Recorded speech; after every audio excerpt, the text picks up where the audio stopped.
জন্য কাঁদে।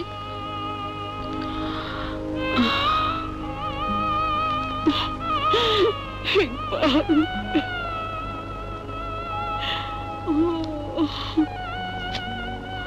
ইকবাল,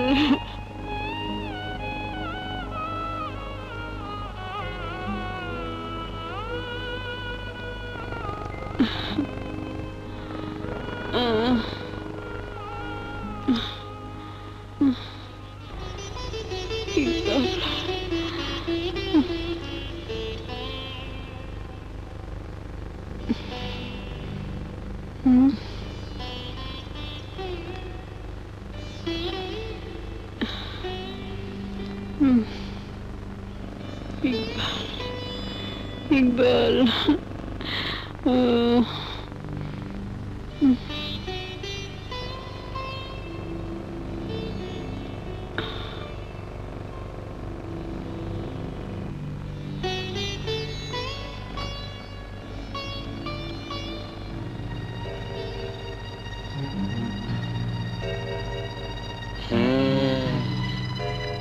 রাতে রাতে শাশুড়ির সেবা করে আর দিনে আমাদের বোকা বানায়।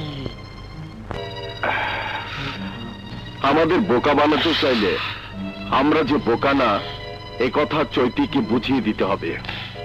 আমি বলি কি, তুমি তোমার মনের কথাটা মনে না রেখে চৈতিকে সরাসরি বলে দাও, তাহলে চৈতির মনোভাবটাই বলে দেবে ওর মনের উদ্দেশ্যটা কি। হ্যাঁ স্যার। সরাসরি বলেই ফেলি, আমি ঠিক করেছি বিয়ে করব। সত্যি? তাহলে তোর জীবনে বিয়ের ফুল ফুটবে। আমি তো ভাবতাম তুই চিরকুমার ক্লাবের সভাপতি হয়ে থাকবি। মোটেও না, আমি মনে করতাম আমার পছন্দের মেয়েটি একদিন আমাকে জিজ্ঞেস করবে আমি ওকে কতটুকু ভালোবাসি। তার মানে তোর পছন্দের মেয়েও আছে আর আমি জানি না? এটাই তো আমার দুর্ভাগ্য। বল না রে, মেয়েটি কি? বল বল বল। তুই কিরে, খুশি হয়েছিস না অবাক হয়েছিস, কোনটা? ধ্যাৎ, কি সব বলছিস? শুন, ওসব কথা থাক। আমার কি মনে হচ্ছে জানিস, তুই খুশি হয়েছিস কিন্তু ইকবালের কথা ভাবছিস। শোন, যে একবার চলে গেছে সে আর ফিরে আসবে না। শোন, তোকে কিন্তু আমি একজন ভালো বন্ধু মনে করি। তুই সেই বন্ধুত্বের সম্পর্কটা কেমন যেন করে দিলি। কোথায় যেন হঠাৎ করে একটা ছন্দ